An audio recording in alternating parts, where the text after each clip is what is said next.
बोलो जयकारा बोल मेरे श्री गुरु महाराज की जय।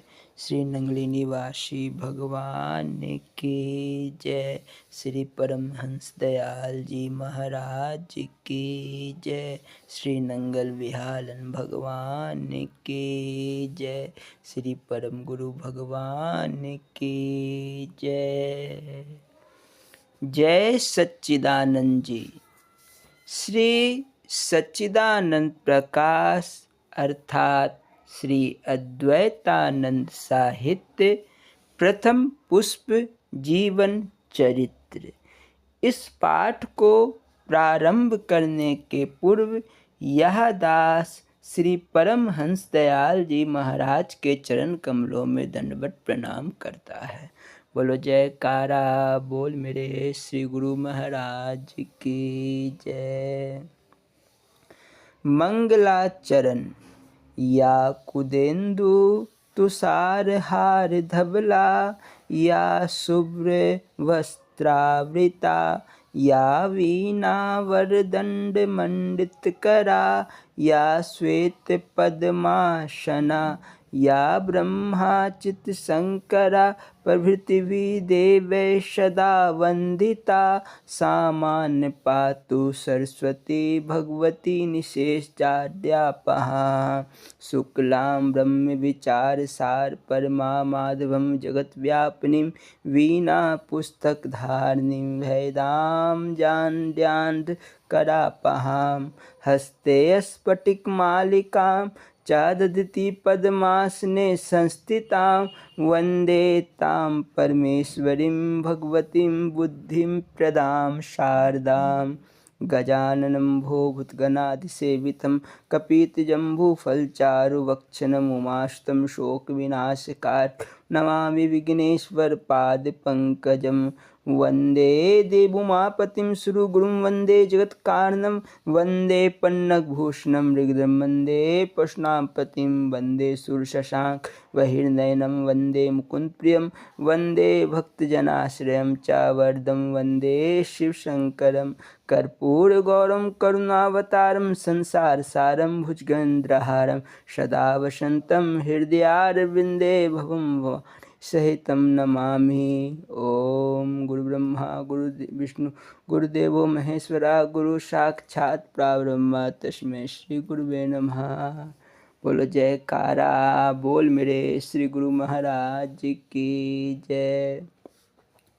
श्री सच्चिदानंद प्रकाश अर्थात श्री अद्वैतानंद साहित्य प्रथम पुष्प जीवन चरित्र। बोलो जयकारा बोल मेरे श्री गुरु महाराज की जय। भजन। गुरुदेव दयालु दया करके रख चाकर अपने द्वारे मुझे धन दौलत और किसी को दे बस दे दे अपना प्यार मुझे तन मन का तनिक ना होश रहे तेरा नाम न भूलो दिल से मैं तेरे ध्यान में इतना खो जाऊं पागल समझे संसार मुझे गुरुदेव दयालु दया करके रख चाकर अपने द्वार मुझे मैं भूला भटका राही हूँ जग में कोई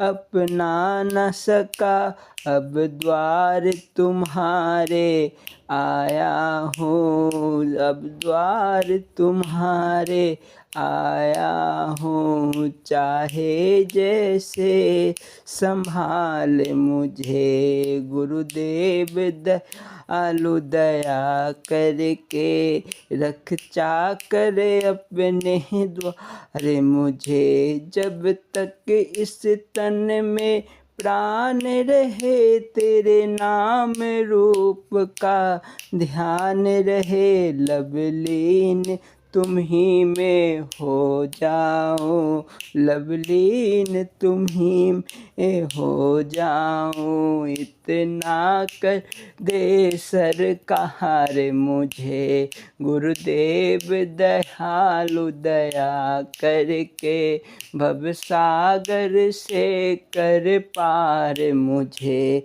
मैं व्याकुल होकर घूम रहा अब दर पर तेरे, आ पहुँचा जब जब दिल में तुझको खोजूं, जब जब दिल में तुझको खोजूं। बस हो जाए दीदार मुझे, गुरुदेव दयालु दया करके, भवसागर से कर पार मुझे।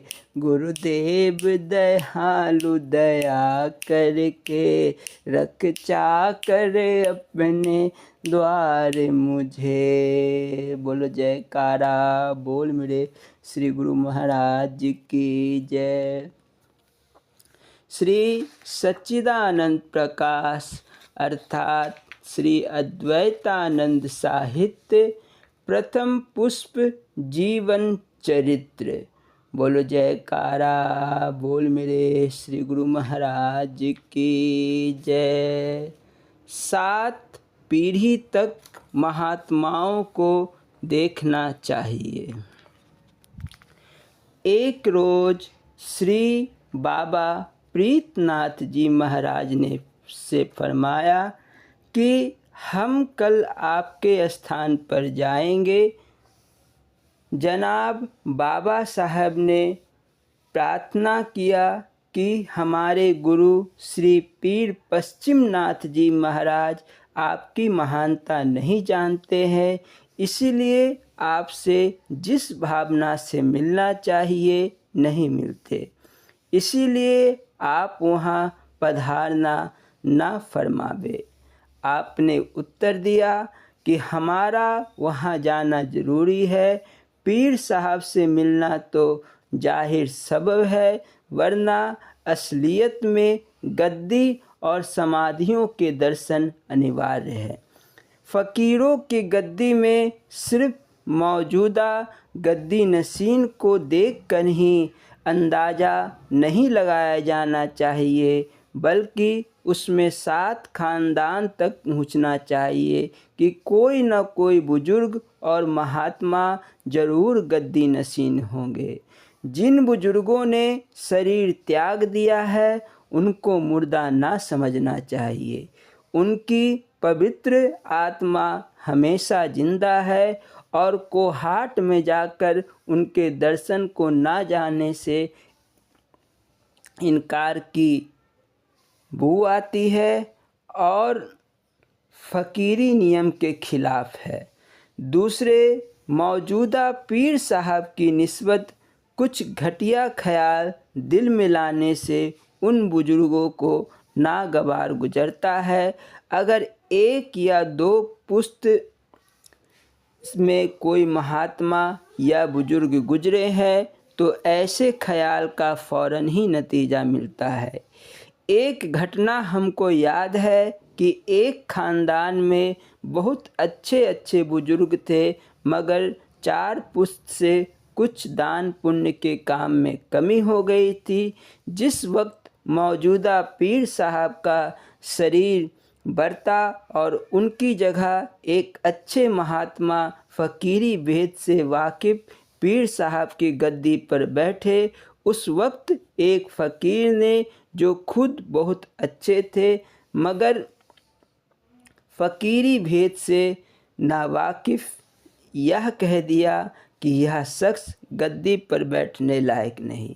यह सुनकर तो नए पीर साहब को जोश आया और बोले कि तू कुत्ते की तरह भौं भौं करके मरेगा।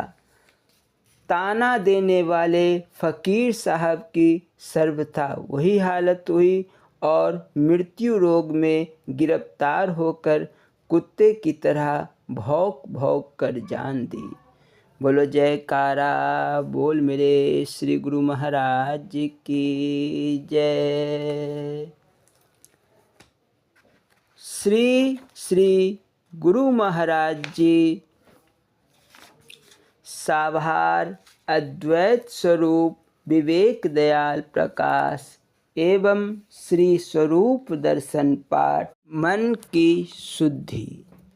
इस पाठ को प्रारंभ करने के पूर्व यह दास श्री नंगली निवासी भगवान के चरण कमलों में दंडवत प्रणाम करता है। बोलो जयकारा बोल मेरे श्री गुरु महाराज जी की जय। रब भजन। रब बसदा है विच नंगली ते चित लाए ना ये डेरा, ये नंगली वाला मेरा, ये नंगली वाला मेरा। रब बसदा है विच नंगली ते चित लाए ना ये डेरा, ये नंगली वाला मेरा, ये नंगली वाला मेरा। नंगली तेरी विच जो आवे वो मंगिया मुरादा पावे, वो मंगिया मुरादा पावे।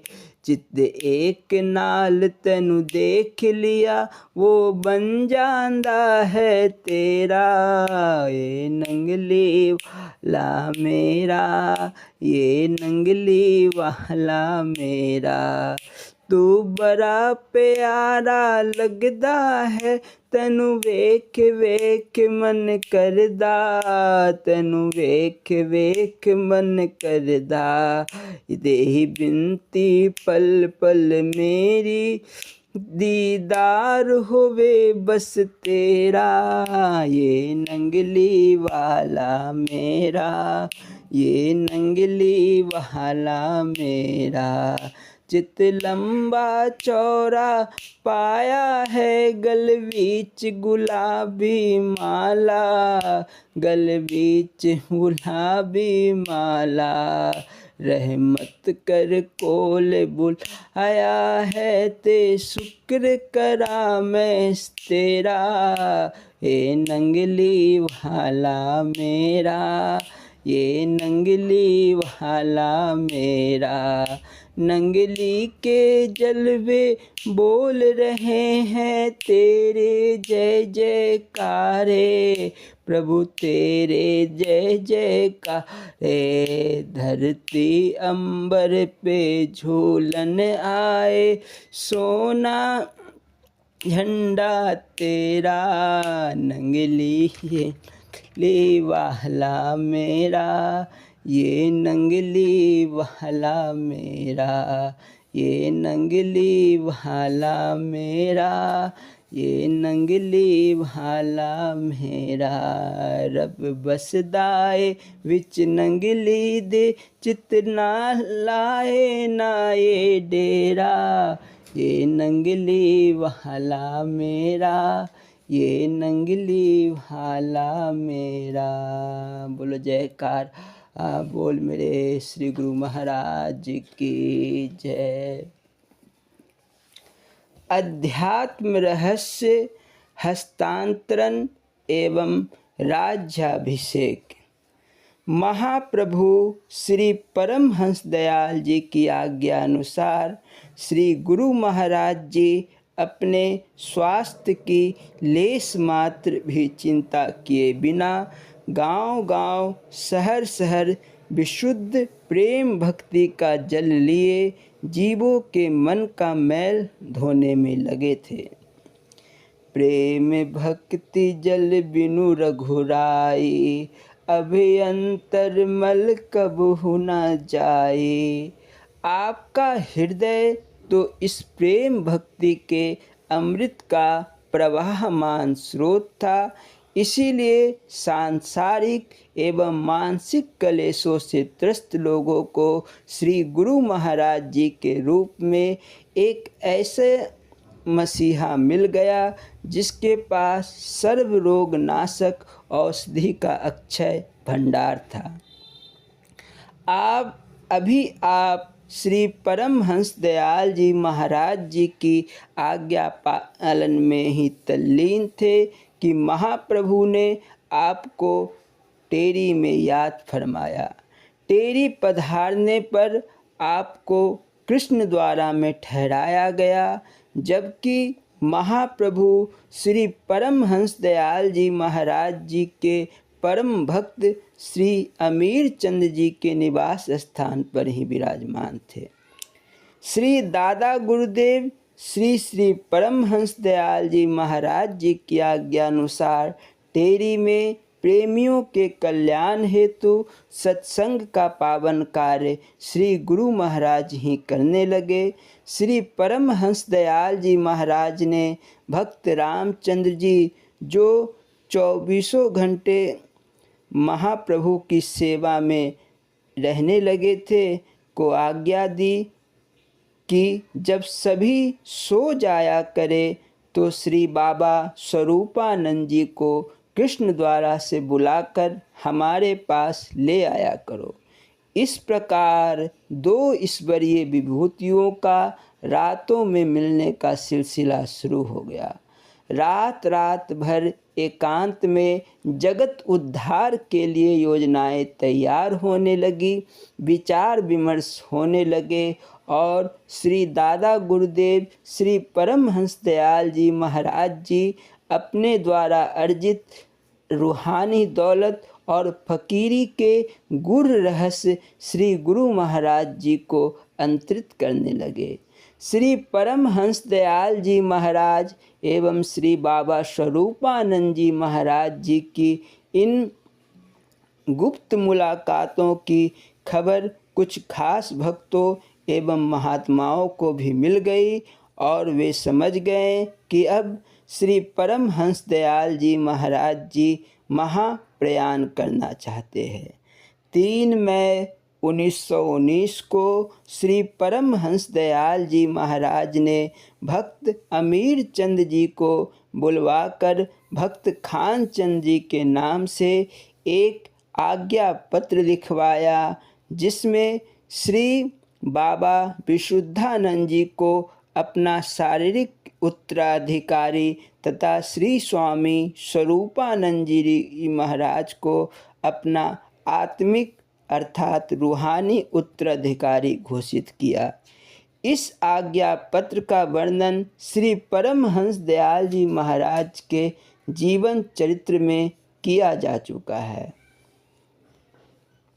10 जुलाई 1919 को श्री गुरु महाराज जी कुलाची जिला डेरा इस्माइल खां में विराजमान थे और 12 जुलाई को टेरी लौटने वाले थे, क्योंकि 13 जुलाई को व्यास पूजा का पर्व मनाया जाना था। किंतु 10 जुलाई को जब श्री परमहंस दयाल जी महाराज जी के पवित्र शरीर के शांत होने का दुखद समाचार मिला तो आपको गहरा आघात लगा। कुछ देर के लिए स्वयं पर संयम रखना आपके लिए कठिन हो गया। आंसुओं ने अपनी विरह वेदना को हृदय से बाहर निकालने की भरसक कोशिश की, परंतु यह बिछोह माता पिता या बंधु का नहीं, अपने सतगुरुदेव जी महाराज का था, जिसका नाता जन्म जन्म का होता है। टेरी पहुंचकर श्री गुरु महाराज जी ने अपने भगवान की महासमाधि पर दंडवत प्रणाम किया और सिसकियां भरते भरते कुछ बातें की, जो केवल आप जी कर रहे थे और श्री परमहंस दयाल जी महाराज जी सुन रहे थे। आप श्री परमहंस दयाल जी महाराज जी को मानो यह वचन भी दे रहे थे कि जिस आध्यात्मिक क्रांति की लौ आप जी ने प्रज्वलित की है, उसे युगांतरों तक बुझने नहीं देंगे। प्रेम की जो गंगा श्री परमहंस दयाल जी महाराज जी ने भागीरथ बनकर धरती पर उतारी है, उसे जन जन तक पहुंचाने का संकल्प कर रहे थे श्री गुरु महाराज जी। पूर्ण मर्यादा अनुसार 13 जुलाई 1919 को व्यास पूजा के दिन ही श्री परमहंस दयाल जी महाराज की पवित्र स्मृति में भंडारा आयोजित किया गया। उपस्थित संगत को श्री परमहंस दयाल जी महाराज जी का हुक्मनामा दीवान भगवान दास जी ने पढ़कर सुनाया। तदुपरांत 2 अक्टूबर 1919 को श्री गुरु महाराज जी को श्री परमहंस अद्वैत मत के आध्यात्मिक सिंहासन पर गद्दी नशीन किया गया और केसक तिलक लगाया गया। भक्तों ने गुरु महिमा के भजन गाए, पवित्र आरती उतारी और श्री गुरु महाराज जी की जय जयकार के नारों से सारा वातावरण गुंजायमान हो उठा। बोलो जयकारा बोल मेरे श्री गुरु महाराज की जय। श्री स्वरूप दर्शन पाठ मन की शुद्धि। एक बार मैं श्री महाराज जी की सेवा में सत्संग के लिए कुछ समय खड़ा था। कई और जिज्ञासु भी समय मिलने की प्रतीक्षा में थोड़ी दूर पर खड़े थे। एक एक अपनी शंका समाधान के लिए श्री महाराज जी के पास आता था। अकस्मात ही सामने खड़े एक जिज्ञासु की ओर संकेत करके गुरुदेव ने बुलाया और कहा, पहले तुम बताओ, तुम क्या कहना चाहते हो। श्री महाराज जी ने उसकी चेष्टा को भांप लिया था और जब महाप्रभु के पास आया तो मैंने उसको सिर से पांव तक देखा। ऐसा लगा जैसे कोई बड़ा सेठ साहूकार है। वह महाराज जी से हाथ जोड़कर प्रार्थना करने लगा, मेरा मन बहुत मलिन है, भजन भक्ति में नहीं लगता। मैं सदा अपनी व्यवहारिक सत्ता में लगा रहता हूँ और दूसरों की जेबों से धन निकालने की अनुचित विद्याएं सोचता रहता हूँ। मैं कई बार इस मन को कह चुका हूँ कि तू शुद्ध व्यवहार कर, पर यह मन मानने में नहीं आता। अब मैं आपकी शरण में खड़ा हूँ, इसको धिक्कार रहा हूँ, परंतु मेरा विचार है कि यह मन आपकी कृपा के बिना मेरी तो मानेगा नहीं, इसलिए आपसे कृपा का दान मांगता हूँ।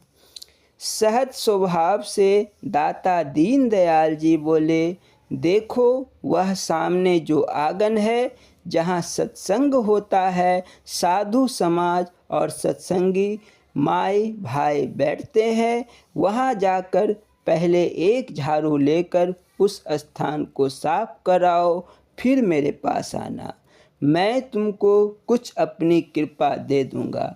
वह सेठ तत्काल चला गया और एक झाड़ू लेकर उस स्थान को साफ करने लगा। इस दास ने प्रार्थना की, महाप्रभु आपने इस व्यक्ति को यह अद्भुत सेवा दी, वह तो एक बड़ा सेठ प्रतीत होता है, संभवतः इसके कई नौकर चाकर होंगे। श्री महाराज जी मुस्कुराए और फिर कहने लगे, भाई हमने उसको अपनी कृपा देनी है, उसके मूल्य धन नहीं। धन लेने से तो अहंकार भरेगा, इससे संत सेवा लेनी है। कुछ समय मेरे साथ सत्संग होता रहा। वह व्यक्ति झाड़ू देकर वापस आया तो महाप्रभु ने पूछा, बताओ अब क्या चाहते हो। वह कहने लगा, महाराज जी अब तो मन शुद्ध हो गया है। गुरुदेव बोले, यदि फिर भी तुम्हारा मन कुछ उछल कूद करे तो मान रहित होकर संत समाज की ऐसी सेवा करना जिससे तुम्हारे मन पर कड़ी चपत लगे। तुमने संत समाज के स्थान पर झाड़ू देकर उसे साफ किया है, इससे तुम्हारे मन पर भी झाड़ू फिर गया और वह साफ हो गया। अब तनिक सोचिए कि वह कोई इतना ध्यानी ज्ञानी तो था नहीं। उसके उद्धार के लिए कैसी सहज युक्ति बताई श्री सद्गुरुदेव महाराज जी ने। अब श्री स्वामी रामानंद जी सत्यार्थी द्वारा लिखित श्री सद्गुरुदेव जी के लिखित अमर उपदेश समाप्त होते हैं। यूँ तो स्वामी जी ने श्री महाराज जी के अनेक उपदेश लिखे, परंतु यहाँ कुछ विशेष उपदेशों का वर्णन किया गया है। शेष अगले भाग में। बोलो जयकारा, बोल मेरे श्री गुरु महाराज की जय।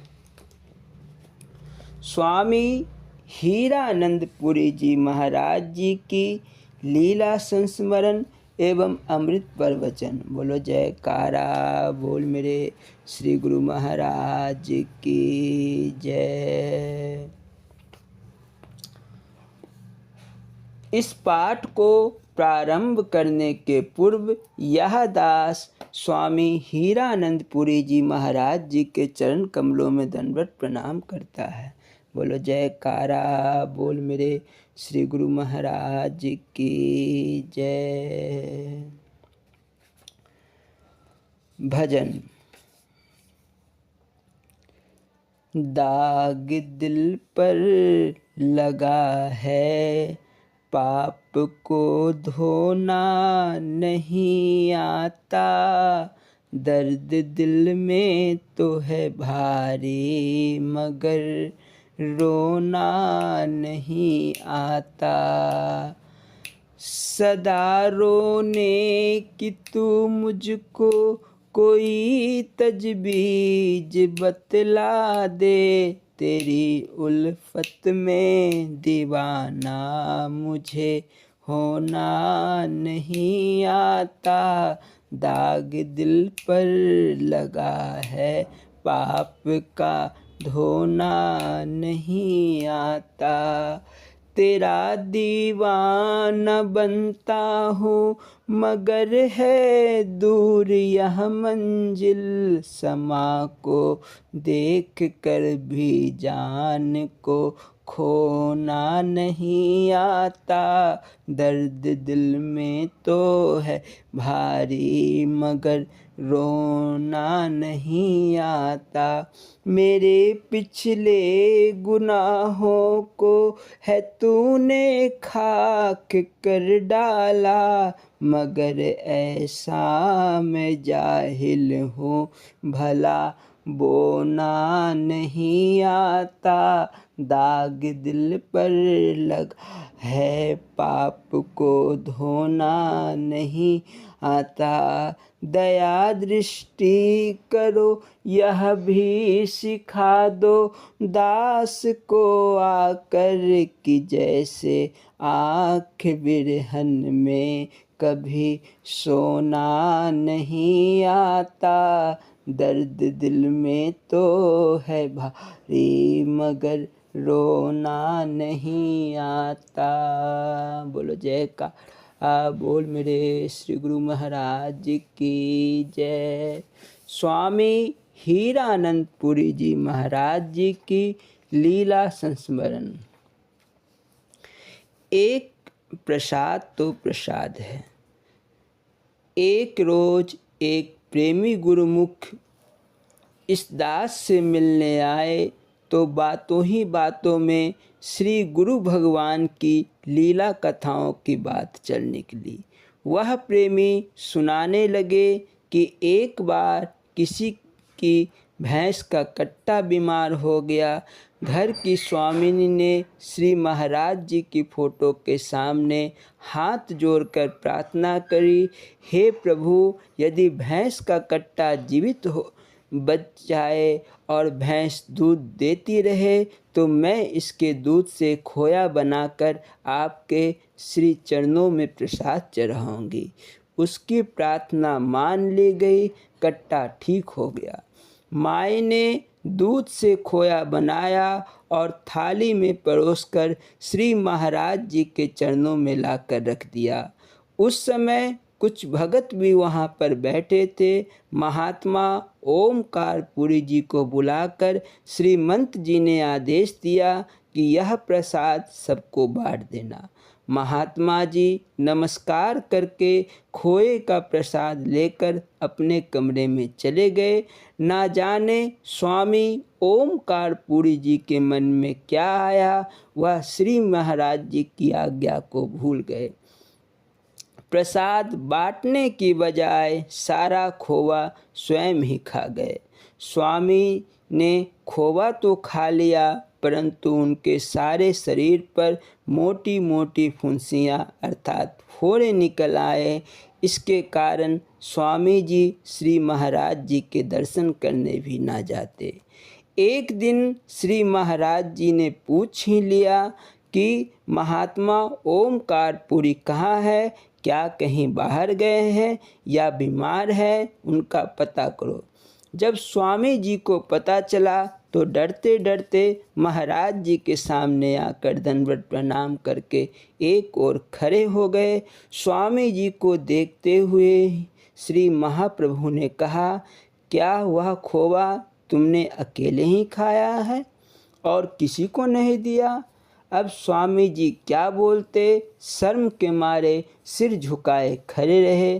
तब महाप्रभु ने महात्मा जी को झाड़ डालते हुए कहा, बेईमान, अगर वह खोवा सबको थोड़ा थोड़ा प्रसाद के रूप में बांट देता तो तेरी यह दशा ना होती। प्रसाद तो प्रसाद है, यह पेट भरने के लिए नहीं होता। यदि तुम वह प्रसाद सबको बांट देते तो तुम्हारे शरीर का रोग भी सब में बराबर बांटा जा सकता था। अब भजन करो, अपने इस बुरे कर्म का पश्चाताप भी करो, आगे के लिए ख्याल रखना, ऐसी भूल कभी मत करना।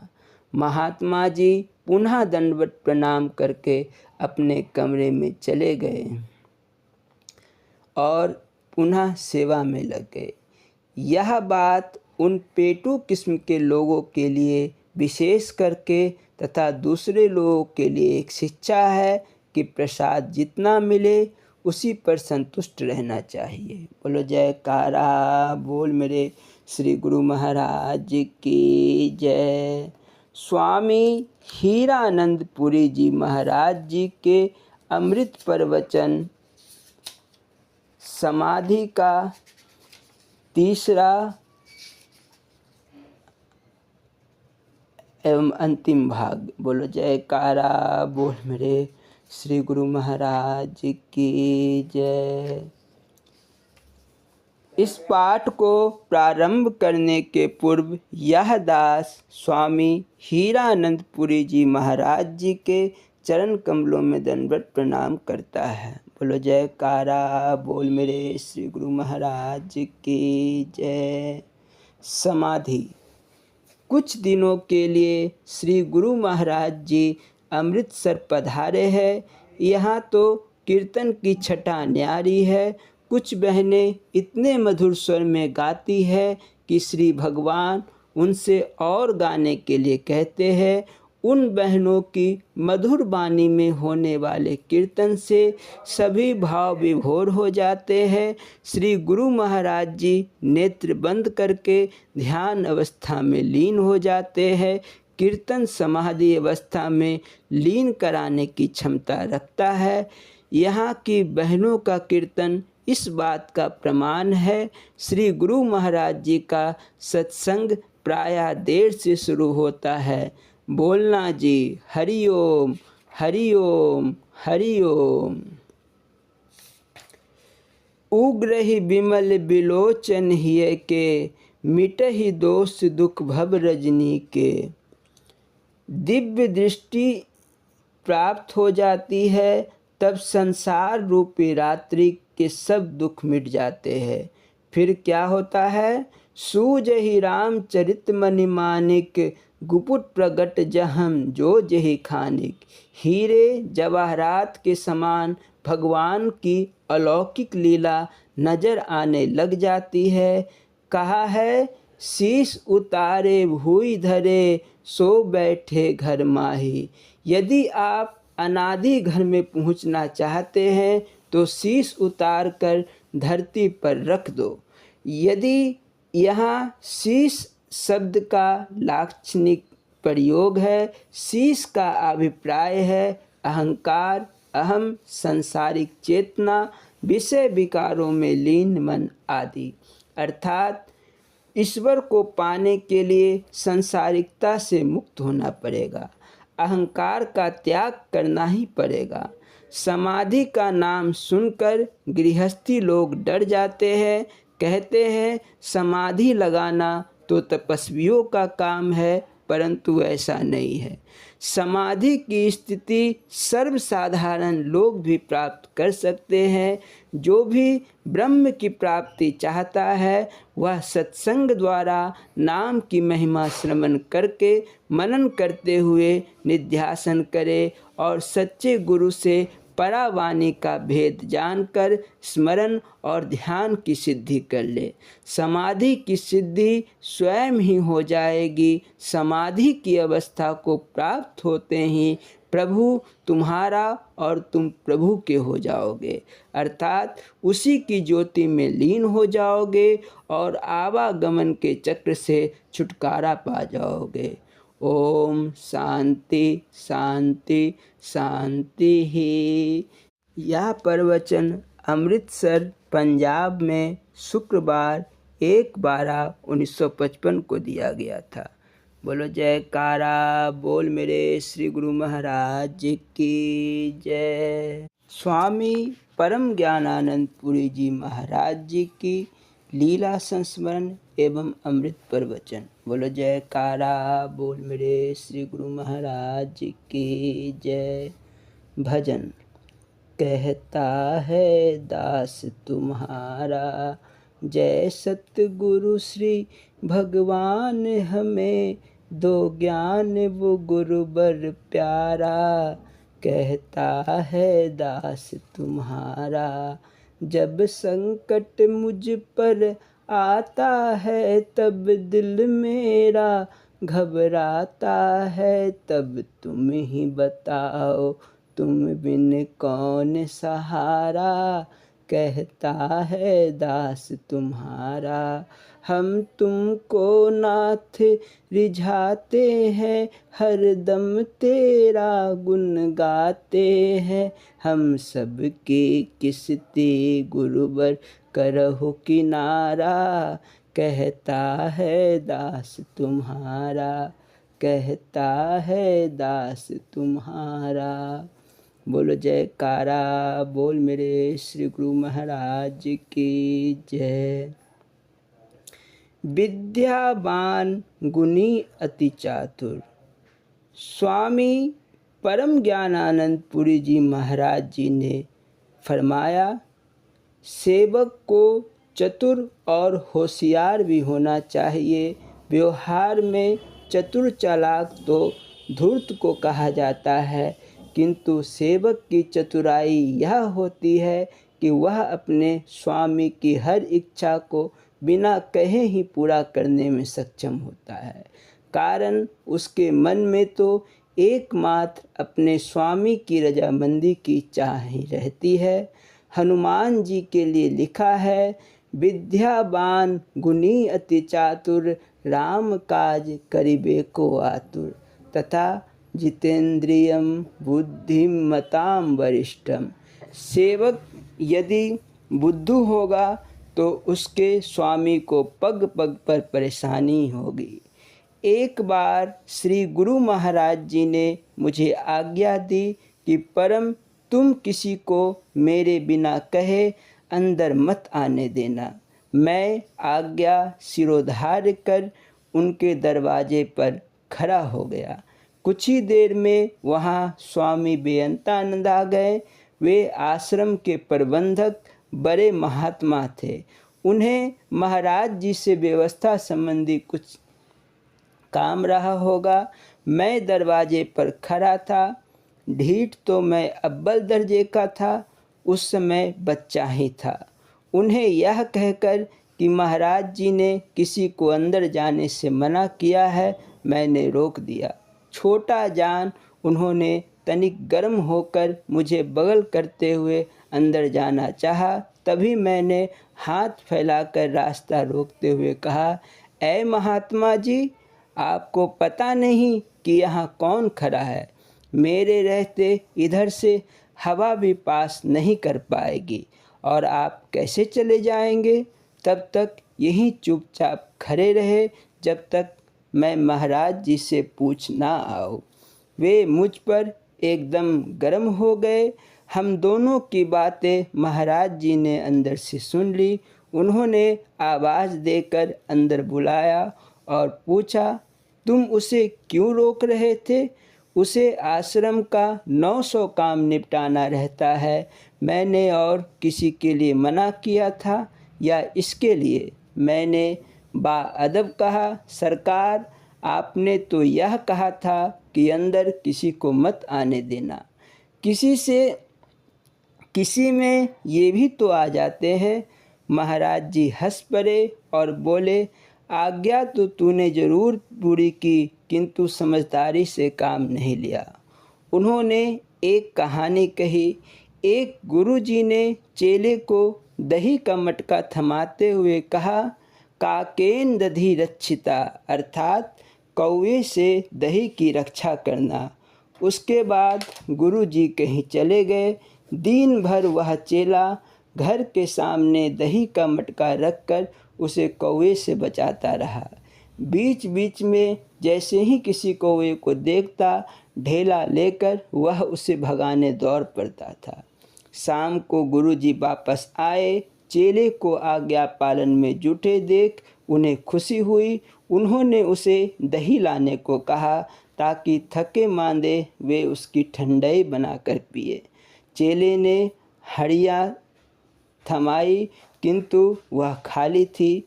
गुरुजी ने पूछा, इसमें दही तो है नहीं?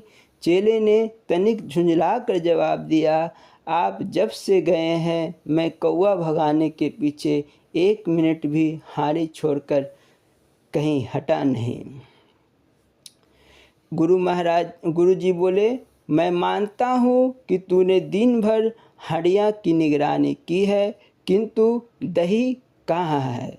चेला निराश होकर बोला, आपने इसे कौवे से बचाने को कहा, अतः मैं कसम खाकर कहता हूँ कि दिन भर मैंने यहाँ एक भी कौवे को नहीं फटकने दिया है।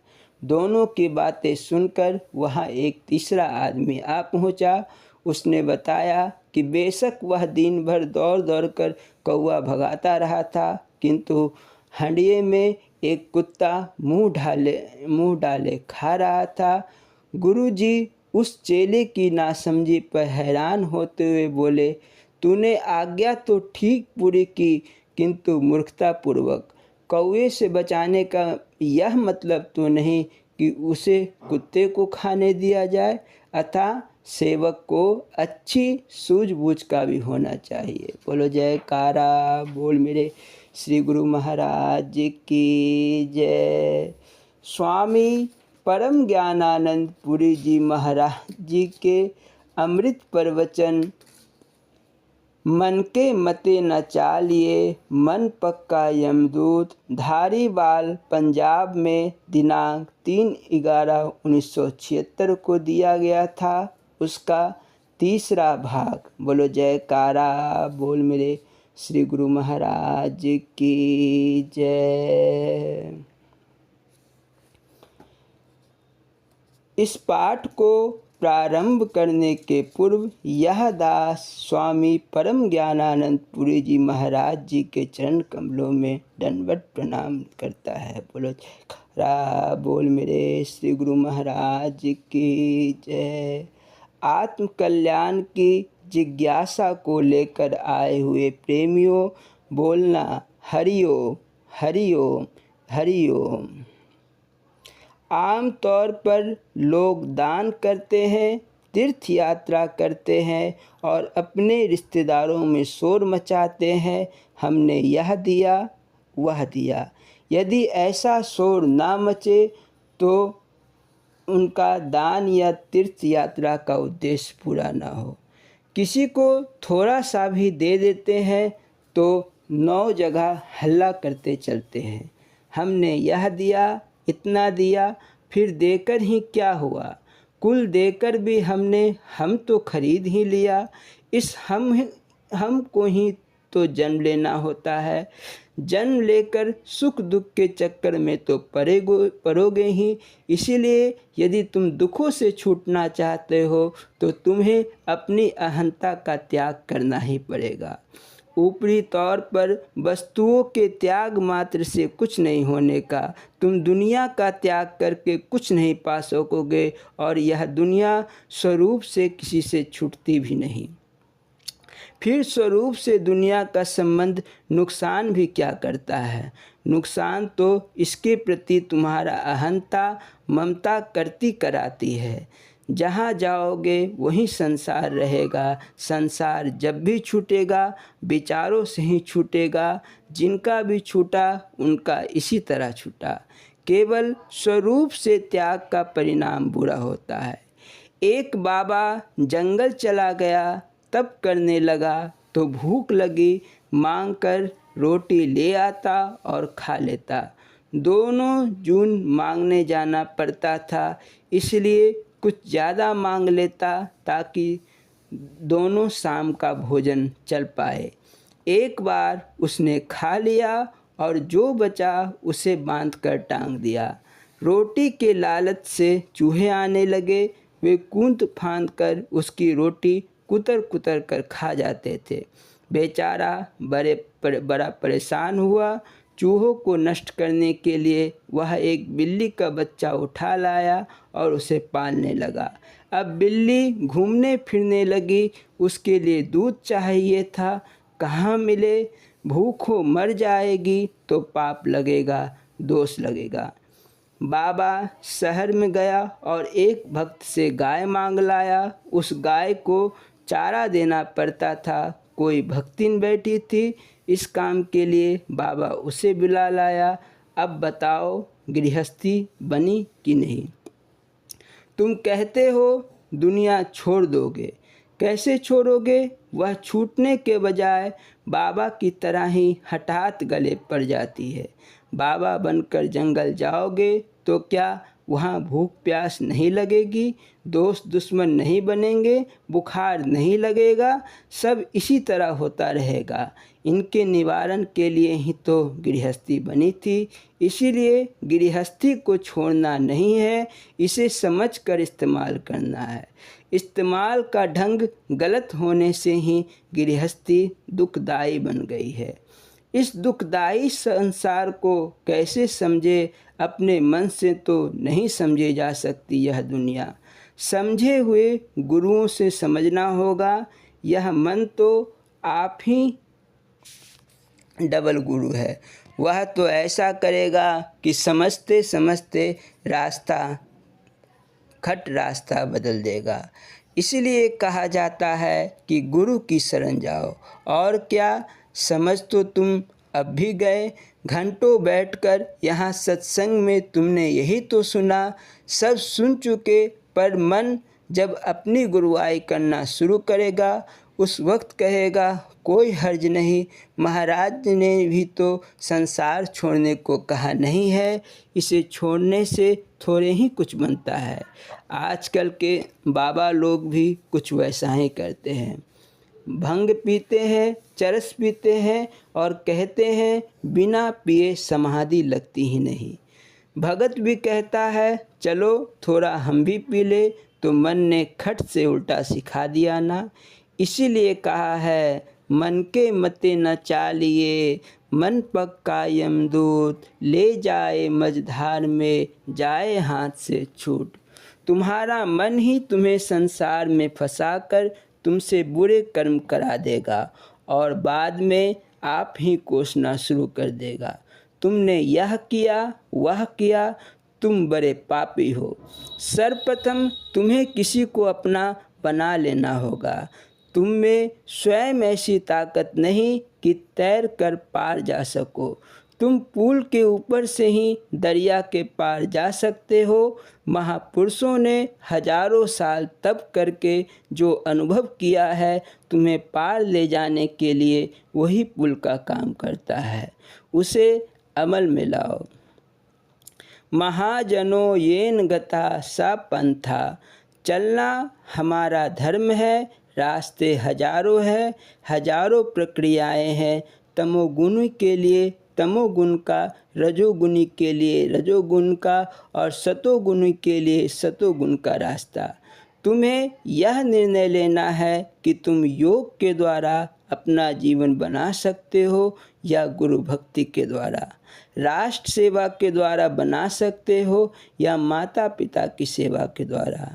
हमारे शास्त्रों ने हमारे लिए जो भी रास्ते बनाए हमारे कल्याण के लिए ही तो बनाए। अब हम उनमें भी ब्लैक करना शुरू कर दे तो हमारा कल्याण कैसा होगा। तुम अपनी शादी की ही बात ले सकते हो। शादी करा के तुम्हें फंसाया तो नहीं गया। वह शादी तुम्हारे लिए कसम थी कि जो लड़की पत्नी के रूप में तुम्हें दी गई उसके सिवा तुम किसी दूसरी स्त्री के प्रति गलत ख्याल नहीं लाओगे। दुनिया की दूसरी कुल औरतें तुम्हारे लिए माँ बहनें होंगी। यदि तुम इसे मानने को तैयार नहीं हो तो तुम हरामी हो। शास्त्रों ने और भी बताया, जब तुम्हारा लड़का 20 वर्ष का हो जाए, घर संभालने योग्य हो जाए तो तुम वानप्रस्थ स्वीकार कर लो। उस अवस्था में भजन करने से तुम्हें तीव्र वैराग्य हो जाएगा और तुम संन्यास के अधिकारी बन जाओगे। मर्म की बात यह है कि बात तुम समझते हो, उसे करना भी चाहते हो पर कर नहीं पाते। अगर अपनी हिम्मत नहीं बन पाती तो किसी सबल को अपना बाजू पकड़ा दो। थोड़ा जोर तुम लगा दो, थोड़ा पकड़ने वाला लगा देगा। ऐसा सबल व्यक्ति तुम्हारे लिए तुम्हारा गुरु ही होता है। इसीलिए गुरु को अपना सब कुछ सौंप कर अपने कल्याण का रास्ता प्रशस्त करो। जय गुरु आशीर्वाद। बोलो जयकारा बोल मेरे श्री गुरु महाराज की जय। श्री नंगली निवासी भगवान की जय। श्री परमहंस दयाल जी महाराज की जय। श्री नंगल विहारन भगवान की, श्री परम गुरु भगवान की जय। जय सच्चिदानंद जी।